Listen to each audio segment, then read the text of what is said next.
നമ്മൾ ഒരു ദിവസം നമ്മൾ സുപ്രഭാതത്തിൽ പൊട്ടി വീണതൊന്നുമല്ല. നമ്മളൊക്കെ ഒത്തിരി പ്രയാസങ്ങളിലൂടെയും ബുദ്ധിമുട്ടുകളിലൊക്കെ വന്ന നേതൃനിരകളാണ് ഇന്ന് കേരളത്തിലെ കോൺഗ്രസിൻ്റെ എല്ലാ പഴയ തലമുറ എന്ന് പറയുന്നതല്ല. ഓരോ ഘട്ടത്തിലും രാഷ്ട്രീയ രംഗത്ത് ഇന്നിപ്പോൾ സോഷ്യൽ മീഡിയയിലൂടെ എഴുതിയ നേതാവാകാം. അന്ന് കഷ്ടപ്പെട്ട് നടന്നും മണിക്കൂറുകൾ നടന്ന സ്കൂളുകളിൽ പോയി കേസ് ഉണ്ടാക്കി, സൈക്കിളിൽ പോയി കേസ് ഉണ്ടാക്കി. ഞങ്ങളൊക്കെ സൈക്കിളിൽ പോയിട്ടാണ് KSU യൂണിറ്റുകൾ ഉണ്ടാക്കുന്നത്. ഞാൻ ആദ്യമായിട്ട് അജയത്രയിൽ പോയോ, അജയത്രയിലെ കാണുന്നത് കാർത്തികേയൻ പ്രസിഡൻ്റായിരിക്കുന്ന വർക്കല മത്സരിക്കുമ്പോൾ അദ്ദേഹം പറവൂർ താലൂക്ക് പ്രസിഡൻ്റായിട്ട് അവിടെ വരികയാണ്.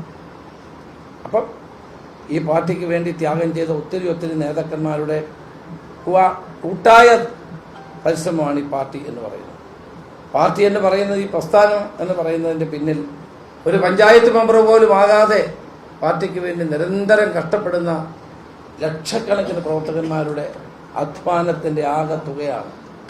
അതുകൊണ്ട് നമ്മുടെ വാക്കുകളിലും നമ്മുടെ പ്രവൃത്തികളിലും എല്ലാം നമ്മളൊരു വാക്ക് പറയുമ്പോൾ തന്നെ ചായക്കടയിൽ ചായ കുടിച്ചുകൊണ്ടിരുന്ന് നമ്മുടെ പാർട്ടിയെ ഡിഫെൻഡ് ചെയ്യുന്ന ഒരു പ്രവർത്തകൻ്റെ മാനസിക വികാരം എന്തായിരിക്കുമെന്ന ചിന്ത നമ്മുടെ ഓരോരുത്തരുടെയും മനസ്സിലുണ്ടാകും. ഞാൻ എപ്പോഴും അത് കാത്തു സൂക്ഷിക്കുന്ന ഒരാളാണ്, ശ്രമിക്കുന്ന ഒരാളാണ്. പാർട്ടിക്കെതിരായി ഒരു അക്ഷരം പോലും പറയാതിരിക്കാൻ നിർബന്ധമായി ശ്രദ്ധിക്കുന്ന ഒരാളാണ്. സ്ഥാനങ്ങൾ വരും പോവുകയൊക്കെ ചെയ്യും, പക്ഷേ നമുക്ക് വലുത് നമ്മൾ വിശ്വസിക്കുന്ന പ്രസ്ഥാനം തന്നെയാണ്. മുതിർന്ന കോൺഗ്രസ് നേതാവും മുൻ പ്രതിപക്ഷ നേതാവുമായ രമേശ് ചെന്നിത്തല, അദ്ദേഹം കേരളത്തിൻ്റെ ആഭ്യന്തര വകുപ്പ് മന്ത്രി കൂടിയായിരുന്നു. അദ്ദേഹത്തിൻ്റെ വാക്കുകളാണ് പ്രേക്ഷകർ കേട്ടത്. കൊച്ചിയിൽ നടന്ന ഒരു പരിപാടിയിൽ സംസാരിക്കുകയായിരുന്നു രമേശ് ചെന്നിത്തല. അദ്ദേഹത്തിൻ്റെ പ്രസംഗത്തിൽ ഒരു ഒളിയമ്പുണ്ട്. അദ്ദേഹം പറയുന്നത് ഇന്ന് സോഷ്യൽ മീഡിയയിലൂടെ ആർക്കും നേതാവാകാം എന്ന്.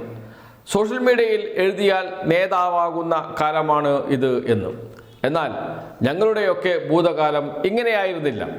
സൈക്കിൾ ചവിട്ടി സ്കൂളിൽ ചെന്ന് KSU പ്രവർത്തനം നടത്തിയ കാലത്തെക്കുറിച്ച്, യൂത്ത് കോൺഗ്രസ് പ്രവർത്തനം നടത്തിയ കാലത്തെക്കുറിച്ച്, ഏറ്റവും അടിത്തട്ടിൽ സംഘടനാ പ്രവർത്തനം നടത്തി വളർന്നു വന്ന നേതാക്കളുടെ വലിയ തലമുറയുണ്ട്. അതിൽ ഇന്ന് ഒന്നാം സ്ഥാനത്ത് നിൽക്കുന്ന നേതാവ് മറ്റാരുമല്ല, രമേശ് ചെന്നിത്തല തന്നെയാണ്. അദ്ദേഹത്തിന് അത് പറയേണ്ടി വരുന്ന ഒരു രാഷ്ട്രീയ സാഹചര്യമുണ്ട്.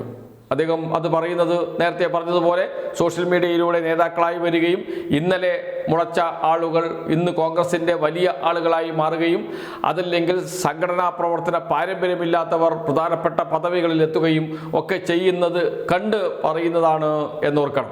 അതുകൊണ്ട് തന്നെ അദ്ദേഹത്തിൻ്റെ വാക്കുകൾക്ക് ഏറെ പ്രാധാന്യമുണ്ട്.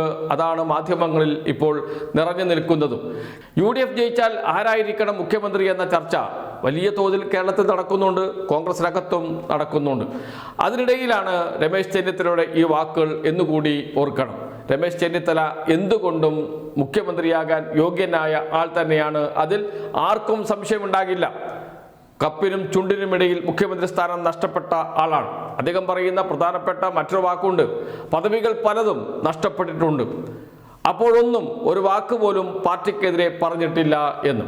പ്രതിപക്ഷ നേതാവായി 2021 വരേണ്ടത് രമേശ് ചെന്നിത്തല തന്നെയായിരുന്നു. ഭൂരിപക്ഷം MLA മാർ പിന്തുണച്ചതും രമേശ് ചെന്നിത്തലയെ തന്നെയാണ്.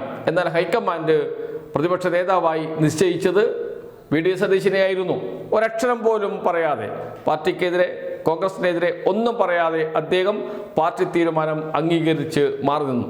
കഴിഞ്ഞ 5 വർഷവും കേരളത്തിലെ ഒരു പ്രതിപക്ഷ നേതാവിനെ പോലെ തന്നെ ആ പദവിയൊന്നുമില്ലാതെ പ്രവർത്തിച്ച ആളാണ് രമേശ് ചെന്നിത്തല. അതിനെല്ലാം അപ്പുറം ഘടകകക്ഷികളെ കൂട്ടിയോജിപ്പിക്കുന്നതിൽ, വിവിധ സമുദായ സംഘടനകളെ ഏകോപിപ്പിക്കുന്നതിൽ, അവരുടെ ആവശ്യങ്ങൾ പരിഗണിക്കുന്നതിൽ, ഇങ്ങനെയെല്ലാം മുൻപന്തിയിൽ നിൽക്കുന്ന നേതാവാണ്. എല്ലാവർക്കും സ്വീകാര്യനായ വ്യക്തി തന്നെയാണ് അദ്ദേഹം. അതുകൊണ്ട് അദ്ദേഹത്തിന് ഒരു സംശയവും വേണ്ട, UDF ജയിച്ചാൽ മുഖ്യമന്ത്രി സ്ഥാനത്തേക്ക് അവകാശവാദം ഉന്നയിക്കാൻ കഴിയും.